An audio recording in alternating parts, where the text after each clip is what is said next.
기본적으로 이제 동역자를 말한 거죠. 주의 사역을 할 때 이제 동역자인데 바울에게 동역자가 사실 많이 있었어요. 여러분들이 생각하시기에 사도행전과 바울 서신에 나오는 우리가 이름을 알고 있는 바울의 동역자가 몇 명이나 될 것 같습니까? 제가 학생들한테 물어보면 뭐 한 30명, 40명, 50명 이렇게 나오는데 놀라지면서 100명 정도 됩니다. 100명 정도. 우리가 이름을 알고 있는 바울의 동역자만 해도 100명 정도 됩니다. 그래서 오늘 전 목사님께서 이제 그 사역의 배필로 바울의 경우에 두 경우를 말씀하셨어요. 첫 번째가 브리스길라와 아굴라, 그다음에 실라. 그래서 제가 오늘은 이 브리스길라와 아굴라에 대해서 또 실라에 대해서만 한해서 100명이 넘는 동역자가 있었지만 말씀을 드리겠습니다. 브리스길라와 아굴라는 아시다시피 서로 부부 관계죠. 그 두 사람이 이제 서로 배필이에요. 부부로서. 근데 이 두 사람이 부부로서 또 바울에게는 사역의 배필이 된 경우죠. 재미있는 거는 두 사람의 이름이 나오는 게 신약 성경에 모두 6번 나오는데 4번은 여자 이름이 먼저 나와요. 브리스길라와 아굴라. 그리고 2번은 남자 이름이 먼저 나와요. 아굴라와 브리스길라. 그래서 뭐라고들 얘기하냐면 아마도 브리스길라가 아굴라보다 더 중요한 역할을 한 게 아니냐. 두 부부가 이제 천막 만드는 사업을 하면서 가게를 운영했는데 누가 사장이고 누가 부사장이냐. 여자가 사장이고 남자가 부사장이었을 거다. 그렇게 추측을 합니다. 사도행전 18장 1절 보시면 이후에 바울이 아덴을 떠나 고린도에 이르러 아굴라라 하는 본도에서 난 유대인 하나를 만나니 글라디오가 모든 유대인을 명하여 로마에서 떠나라 한 고로 그가 그 아내 브리스길라와 함께 이달료로부터 새로 온지라 바울이 그들에게 가매 3절 업이 같음으로 함께 거하여 일을 하니 그 업은 장막을 만드는 것이니라 그랬습니다.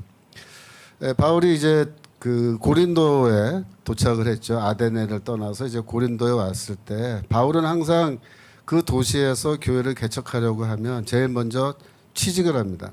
취직은 어디에서 하냐면 시장으로 가야 돼요. 시장에 가서 사람들한테 물어요. 여기 천막 만드는 또 파는 가게가 어디 있습니까? 저기 있습니다. 찾아가는 거예요. 가서 이제 자기 소개하고 자기를 좀 고용해 달라고 기술이 있다고 이렇게 얘기하는데 그래서 브리스길라 아굴라 거기서 만난 거예요.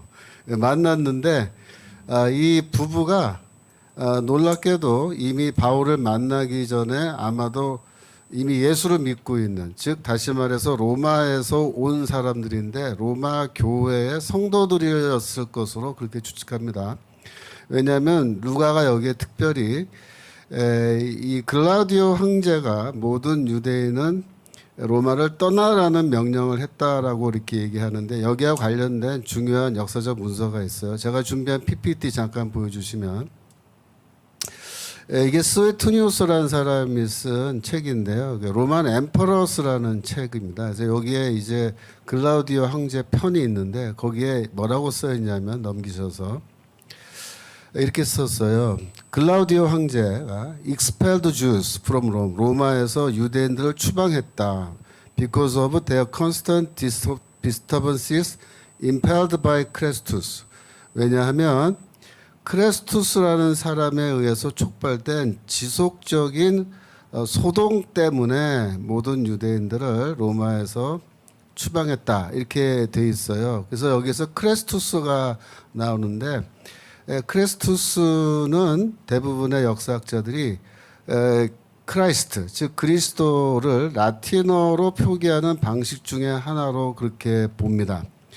즉 그리스도에 의해서 촉발된 소동이라는 건데 아마도 스웨투니우스는 역사학자로서 이런 얘기를 전해 듣고 크레스투스가 실존하는 어떤 인물이고 인간인가 보다 그래서 이렇게 쓴 것 같아요. 근데 내용적으로 보면은 무슨 뜻이냐면 로마에 있었던 유대교 집단 거주 지역 안에 그 당시에 그리스도를 믿는 교회가 있었던 겁니다.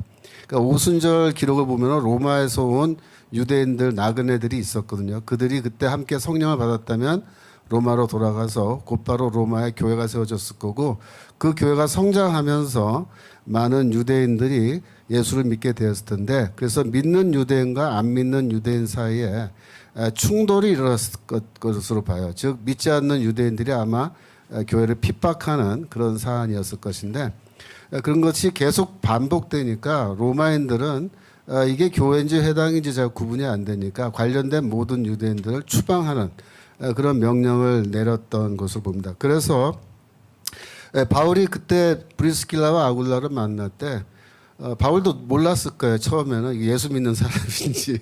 그래서 이제 일단 취직을 하고 복음을 전하려고 아마 했을 거예요. 바울이. 근데 이 사람들이 이미 복음을 알고 있고 믿고 있는 사람들인 거죠. 그래서 로마 교회 출신이었던 거죠. 그래서 제가 이제 이 사역의 배필에서 첫 번째 우리가 기억할 것은 사역의 배필은 하나님의 뜻 가운데서 만난다라는 점입니다. 바울과 이 브리스길라와 아굴라 부부는 그날 그 자리에서 이렇게 만났는데 우리가 이렇게 읽을 때는 참 우연이 있어도 이런 우연이 있을 수 있나라는 그런 생각이 드는 건데 하나님의 섭리 속에는 우연이란 건 없죠. 모든 것은 다 필연인 것입니다. 하나님께서 다 계획을 세우시고 뜻 가운데서 바울과 이 부부가 만나게끔 그렇게 하셨던 겁니다. 그래서 두 번째는 뭐냐면은 그래서 이제 부부가 바울을 고용한 거예요. 바울은 취직한 거예요. 고용인과 피고용인 관계입니다. 사실은. 그런데 실제로 어떻습니까? 고용인과 피고용인이 아닌 영적 동역자, 사역자였다는 거죠. 사역의 배필이었던 겁니다. 그게 두 번째 포인트입니다. 그래서 이 바울이 이 두 사람에 대해서 뭐라고 얘기했냐면 로마서 16장 3절입니다. 로마서 16장 3절에서 로마서 제일 뒷부분의 인사말에서 너희는 그리스도 예수 안에서 나의 동역자들인 브리스가와 아굴라에게 문안하라. 저희는 내 목숨을 위하여 자기의 목이라도 내어 놓았나니 나뿐만 아니라 이방인의 모든 교회도 저희에게 감사하느니라 이렇게 말합니다. 그러니까 자기 사장님이에요. 바울 입장에서는 사장님, 부사장님인데 그 인간관계가 그런 관계가 아니라 그리스도 안에서 뭡니까? 동역자입니다. 동역자. 어느 정도의 동역자면은 바울의 말에 따르면은 나의 목숨을 위해서 저희들의 목숨까지라도 내놓았던 그런 경험이 있는 부부다 이렇게 얘기합니다. 고린도에서 혹은 뭐 또 에베소에서 이제 사역할 때 이 부부가 계속 같이 있었는데 고린도전서 15장 32절 내가 범인처럼 에베소에서 맹수로 더불어 싸웠다면 내게 무슨 유익이 있느냐 이렇게 말하는데 이때 뭐 맹수와 더불어 싸우는 매우 어려운 바울이 정말 죽느냐 사느냐는 그런 고비에까지 나갔을 것 같은데 그때 아마 어쩌면 이 두 부부가 바울을 구하기 위해서 자신의 목숨까지도 내놓으려고 하는 그런 모습을 보였었던 게 아닌가 그렇게 추측을 합니다. 세 번째는 뭐냐면 이 두 부부가 자신의 일터를 바울의 이동의 경로로 따라서 함께 옮겨가면서 그렇게 바울과 함께 동역했다는 겁니다. 이 두 사람은 원래 로마에서 살던 사람들이라 그랬죠. 근데 고린도에서 처음 만났는데 바울이 이제 고린도 사역을 마치고 에베소로 이제 이동했을 때 이 두 부부가 바울과 함께 에베소로 이동해요. 고린도전서 16장 19절. 고린도전서 16장 19절. 아시아의 교회들이 너에게 문안하고 아굴라와 브리스가와 및 그 집에 있는 교회가 주 안에서 너에게 간절히 문안한다. 즉 이 편지는 아시아에서 보내는 겁니다. 즉 에베소에서 보내는 거예요. 바울이 에베소에서 고린도로 편지 보내는데 뭐라고 얘기하냐면 브리스가와 아굴라 브리스가와 및 그 집에 있는 교회입니다. 그러니까 이 부부는 항상 자신의 집을 오픈해서 그 집에서 교회가 예배 처소로 삼아서 모일 수 있도록 그렇게 항상 예배 처소를 제공해 준 그런 교인이었는데 고린도에서도 그렇게 했겠죠. 뿐만 아니라 에베소에서도 이렇게 하는데 바울이 고린도에서 사역 마치고 에베소로 올 때 따라온 거예요. 그래서 에베소에 또 집을 산 거예요. 그리고 그 집을 공개해서 이렇게 또 교회가 모이게끔 한 거죠. 그다음에 마지막 네 번째 포인트는 이 두 부부가 바울과 함께 동역을 한데 짧은 기간 동안만 동역을 한 게 아니라 굉장히 장기적으로 함께 바울과 더불어서 함께 동역을 했다는 거죠. 사역의 배필은 한번 제대로 맺어지면요, 이렇게 죽을 때까지 같이 사역을 하게 되는데, 조금 전에 봤지만 우리 로마서 16장 3절 거기 보시면은 이미 이 부부는 로마로 돌아가 있어요. 그때는 이제 글라우디오 황제가 죽고 네로 황제가 됐는데, 황제가 죽으면 그가 살아 있었을 때 내렸던 칙령은 다 유효 기간이 끝납니다. 그래서 이 두 부부가 이제 다시 로마 교회로 돌아갔는데, 로마서를 보내면서 그 부부에게 이렇게 인사말을 하고 있는 거예요. 그런데 디모데후서 4장 19절 보시면, 이 디모데후서 4장 19절은 바울이 이제 마지막으로 쓴 편지로 봐요. 디모데후서가 로마의 감옥에서 죽기 전에 쓴 편지인데, 브리스가와 아굴라와 및 오네시보로의 집에 문안하라 이렇게 얘기하죠. 그러면서 21절에 겨울 전에 너는 이제 디모데죠. 어서 오라. 으블로와 뭐 등등등등 내게 문한다. 그래서 이 편지는 디모데에게 보내는 편지인데, 빨리 오면은 겨울 전에 빨리 오면 만날 수 있는데, 만약에 늦게 오면은 나를 못 만날 수도 있으니까 혹시 몰라서 편지로 마지막 유언처럼 이렇게 편지를 보낸 게 디모데 후서인데, 거기에서도 19절에 잠깐 다시 보시면은 바울은 브리스가와 아굴라를 기억하면서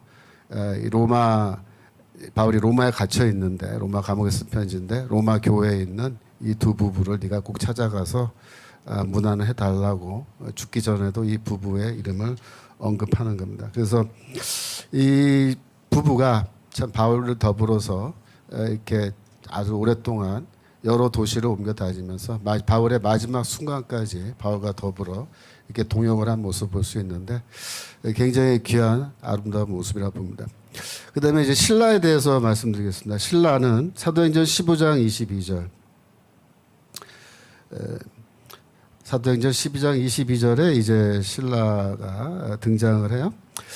이에 사도와 온 교회가 그 중에 사람을 택하여 바울과 바나바와 함께 안디옥으로 보내기를 가결하니, 곧 형제 중에 인도자인 바사바라 하는 유다와 신라더라.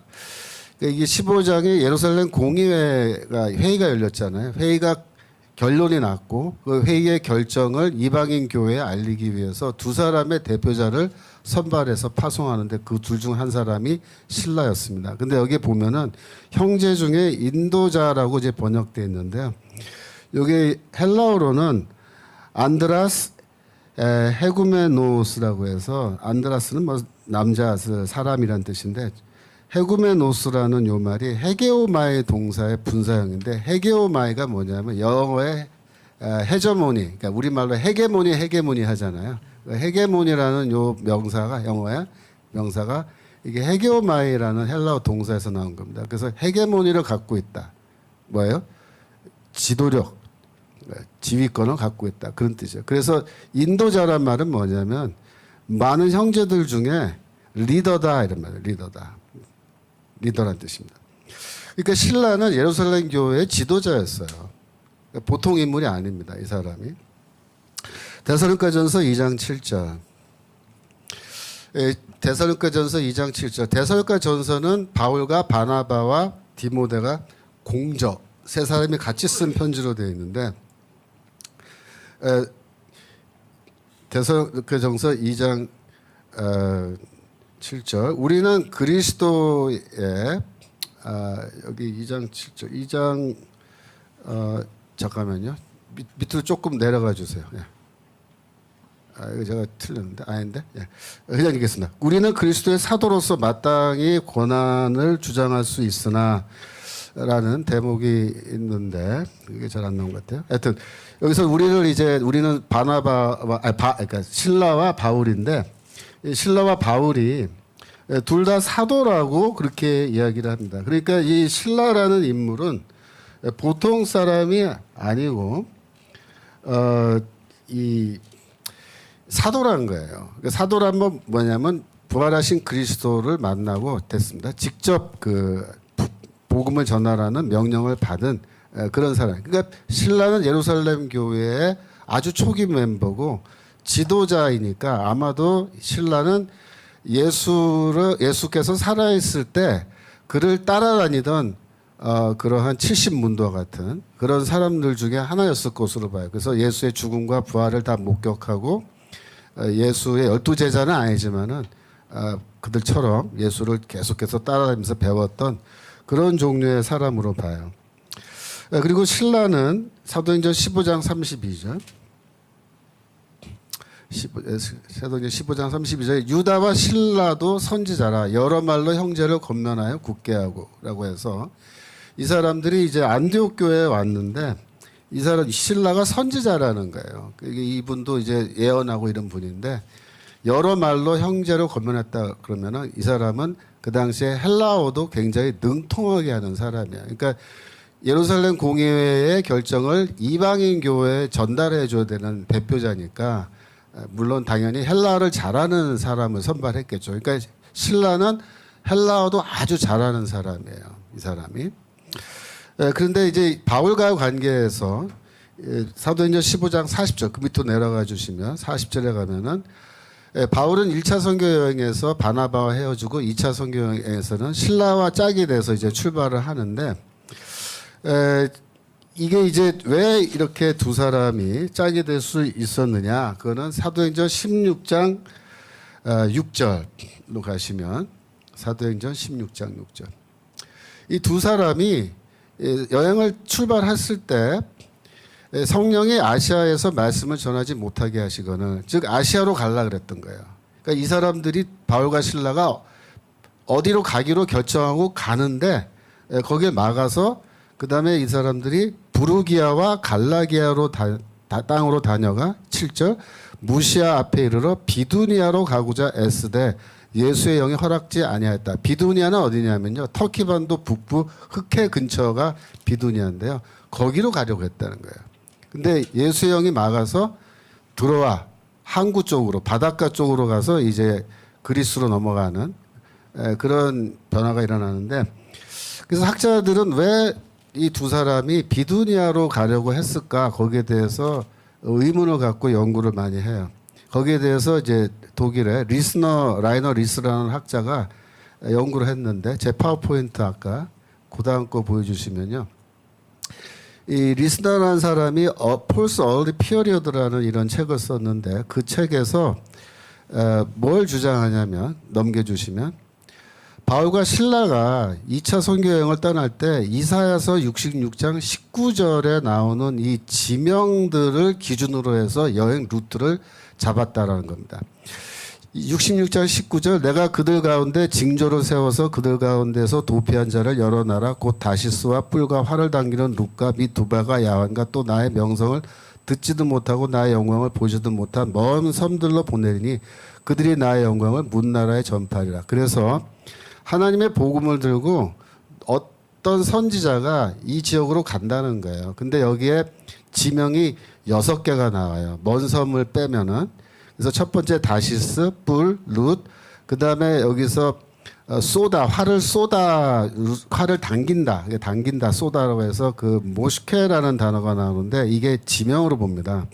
그 다음에 두발과 야완, 마지막에 먼 섬인데 리스너라는 학자는 여기에 나오는 6개의 지명을 고대 지명인데 이사야서에 나오는 고대 지명이 바울 당시에 어떤 지명으로 사람들이 유대인들이 이해를 했느냐 그걸 추적을 해요. 했더니 다시스는 길리기아의 다소고요.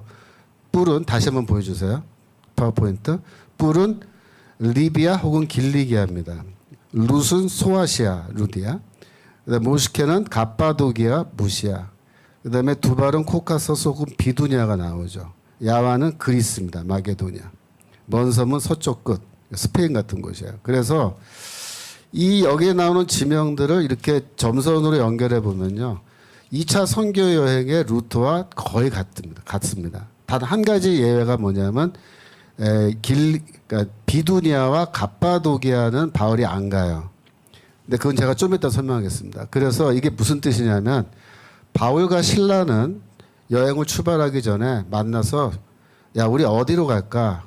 여행을 어디 갈까? 무슨 김삿갓처럼 방랑하는 김사카처럼 발길 닿는 대로 가자 그런 게 아니고 미리 지명을 정하는데 그 기준이 어디냐면 이사야서의 예언에 따라서 이 지역에 누군가가 가서 복음을 전하기로 되어 있으니까 우리가 여기로 가자라고 해서 둘이 같이 출발했다는 거예요. 그러니까 이건 뭘 나타내냐면은 이 실라와 바울은 공동의 성경 이해에서 이 사역의 배필로 만났다는 겁니다. 성경을 같이 이해하는 거예요. 성경을 전혀 두 사람이 다르게 읽으면 배필이 될 수, 사역의 배필이 될 수 없어요. 그게 중요한 거예요.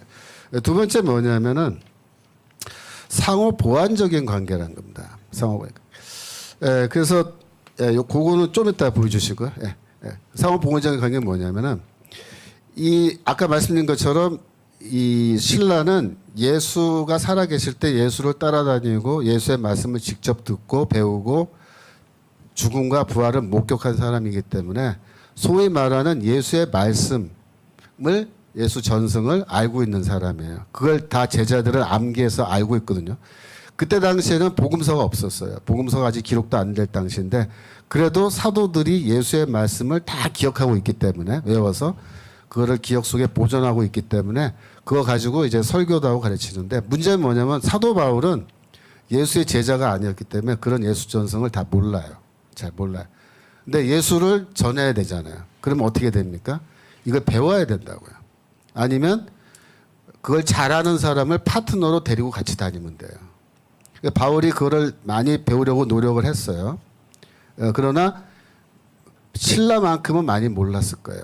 그래서 바울이 신라를 선택해서 갈 때 물론 1차 여행 때 바나바도 예수 전승을 알고 있는 사람이었겠지만 신라 역시도 그런 걸 충분히 풍부하게 알고 있는 사람이기 때문에 두 사람이 이렇게 같이 팀을 이루면요 어떻게 되냐면 바울이 잘 모르는 예수의 말씀은 복음서에 있는 말씀 같은 건 신라가 다 얘기해요. 설교할 때. 그 바울은 뭘 하냐면은 예수의 죽음과 부활에 대한 신학적 해석을 하는 거예요. 구약 성경과 연결해서. 신라는 그걸 잘 몰라요. 근데 바울은 그걸 잘해요. 그러니까 두 사람이 팀워크가 딱 맞는 거야. 그러니까 서로 부족한 점을 서로 채워주는 그런 팀워크를 이룬 거예요. 그래서 이 사역의 배필은 항상 나의 아까 다른 교수님도 말씀했지만 나의 부족함을 상대방이 채워주고 나의 장점이 또 상대방의 부족함을 채워주는 그런 상호 보완적인 관계가 된다는 겁니다. 세 번째는 뭐냐면 서로의 생각을 공유한다는 거예요. 많은 사람들이 베드로전서를 읽으면요 신학자들이 이상하게 베드로전서에 바울 신학이 많이 나온다 그런 말을 해요. 그 다음 페이지 우리 파워포인트 잠깐 보여주시면요 예를 들어서 베드로전서 1장에 14절에 있는 내용이 로마서 12장 2절의 내용과 같고 베드로전서 2장 6절 8절 내용이 뭐 로마서 9장 32절 33절의 내용과 상당히 유사한 등등 이렇게 5군데가 거의 바울과 베드로전서가 일치하는데 근데 왜 베드로가 썼는데 이런 일치가 나타나느냐 뭐 베드로가 바울한테 배운 것도 아닐 텐데 그 이유가 있어요. 베드로전서 5장 12절 베드로전서 5장 12절에 보시면 편지 끝부분에서 이렇게 얘기합니다. 이 편지를 쓸 때 베드로가 5장 12절 베드로전서 5장 12절 그러니까 나는 베드로예요. 신실한 형제로 아는 실로아노로 말미암아 너에게 간단히 써서 권하고 이렇게 됩니다. 그러니까 베드로가 이렇게 말해요. 내가 이 편지를 쓰는데 실로아노를 통해서 쓴다 이렇게 말해요. 무슨 말이냐면 신라가 베드로전서를 쓸 때 깊이 관여했다는 뜻입니다. 그 당시의 관행은 대필자를 두고 구술하면은 대필한다든가 이렇게 아니면 여러 가지 방식으로 이제 대필자가 기능하는데 원래 베드로는 헬라어를 이렇게 잘 못해요. 근데 베드로전서 헬라어가 굉장히 훌륭한 헬라어예요. 그래서 아마도 이 편지를 쓸 때 베드로가 썼겠지만 물론 신라가 옆에서 많이 도와줬을 걸로 봐요. 그래서 아마도 베드로가 야 내가 이러이러한 취지로 편지를 보내려고 그러는데 네가 초안을 좀 잡아봐라 이랬을 것 같아요. 신라가 초안을 잡아갔는데 신라는 바울과 함께 몇 년 동안 같이 사역을 쭉 했던 사람이죠. 그때 얼마나 많은 대화를 했겠어요. 두 사람이. 그러니까 바울에게서 신라는 뭘 배웠어요? 바울 신학을 배웠겠죠. 그러니까 그런 신라는 이제 글을 쓰면요 자기도 모르게 바울 신학이 거기서 막 흘러나와요. 어디까지가 자기 생각이고 어디부터가 바울 생각인지 이제 서로 구분이 안 될 정도로 그게 뒤섞여 버린다고요. 그래서 그와 같은 현상이 나타나는데 아까 파워포인트 잠깐 그 다음 거 보여주시면요. 예를 들어서 그걸 하나 더 내려가서 하나만 보여드릴게요. 시간 바쁘니까. 이런 거 있어요. 베드로전서 4장 8절에 마지막으로 말하노니 너희가 다 마음을 같이하여 동정하며 형제를 사랑하며 불쌍히 여기며 겸손하며 악을 악으로 욕을 욕으로 갚지 말고 도리어 복을 빌라. 이를 위하여 너희가 부르심을 받았으니 이는 복을 이어받게 하려 하심이라. 이게 로마서 12장 16절 이하 서로 마음을 같이하며 높은 데 마음 두지 말고 도리어 낮은 데 처하며 스스로 지혜 넣지 말라. 아무에게도 악을 악으로 갚지 말고 모든 사람 앞에서 선한 일을 도모하라 라는 이런 내용과 상당히 유사한 그런 내용들이 이제 같이 나오는 게 5개가 있다 이런 말입니다. 마지막으로 이제 말씀드릴 수 있는 거는 사역의 배필은 상대방이 다 못한 그 책임을 내가 책임을 지고 짐을 지고 다 완수한다라는 건데요. 베드로전서 1장 1절. 베드로전서 1장 1절입니다. 방금 말씀드린 것 같이 이 베드로전서에 신라가 깊이 관여했는데 왜 그랬냐면은 1장 1절. 예수 그리스도의 사도 베드로는 본도 갈라디아 갑보도기아 아시아와 비두니아 흩어진 나그네에게 편지한다 이렇게 되어 있어요. 여기 지명이 나오죠. 본도 갈라디아 갑바도기아. 특별히 갑바도기아와 비두니아가 중요해요. 왜냐하면 아까 이사야서 66장 19절에 그죠? 갑바도기아 비두니아 나왔는데 바울이 여기는 안 갔다 그랬잖아요. 근데 원래 신라와 바울이 여기 가려고 계획을 가려고 했었어요. 그런데 왜 바울이 못 가냐면 에베소에서 사역할 때 고린도 교회에 문제가 터져서 예정에 없던 여행을 2번이나 막 한다고요. 그것 때문에 시간 다 보내고 못 가요. 근데 신라는 에베소까지 같이 여행해서 거의 도착한 걸로 되어 있는데 그 이후에 신라가 사도행전에서 사라져요. 어디로 갔는지 몰라요. 근데 여기 해답이 나온 거예요. 아까 봤죠? 5장 12절에 신라를 통하여 썼다고 이 편지를 베드로전서. 근데 신라가 베드로와 같이 어디 가냐면 여기 간 거예요. 여기 지명들에. 거기 가서 선교한 겁니다. 그래서 지금 두 사람은 로마에 와 있는데 이 지역 교회에 핍박이 시작되니까 위로하기 위해서 쓴 편지가 베드로전서입니다. 그래서 무슨 말이냐면은 원래 갑바도기아 비두니아에 가서 선교하기로 했었는데 바울이 못 가요. 거기 묶여 있어요. 에베소에. 그때 신라는 괜찮다. 나 혼자 갔다 올게. 간 겁니다. 갔더니 거기서 아마 베드로 만난 것 같아요. 그래서 둘이 팀을 이뤄서 또 거기 마가도 같이 있었거든요. 3사람이 팀을 이뤄서 이 지역 선교를 했던 걸로 보는데 그래서 이 신라가 이렇게 바울과 함께 사역한 모습을 보면은 또 다른 모습을 볼 수 있죠. 그죠? 두 사람이 서로 보완적이면서 이렇게 하는데 신라는 예루살렘 교회 지도자고 그래서 이 사람은 바울과 거의 동등한 관계입니다. 디모데는 주니어 코워커라 그래서 한 등급 낮아요. 하지만은 바울과 신라 관계는 시니어 코워커라 그래요. 그래서 두 사람이 거의 동등한 관계였는데 서로 협의하면서 이렇게 선교를 하는 굉장히 바울과는 좀 뭐랄까 궁합이 잘 맞는 그래서 굉장히 좋은 팀워크 갖고 사역했던 그런 사역의 배필이라고 생각합니다. 감사합니다. 네, 감사합니다. 김철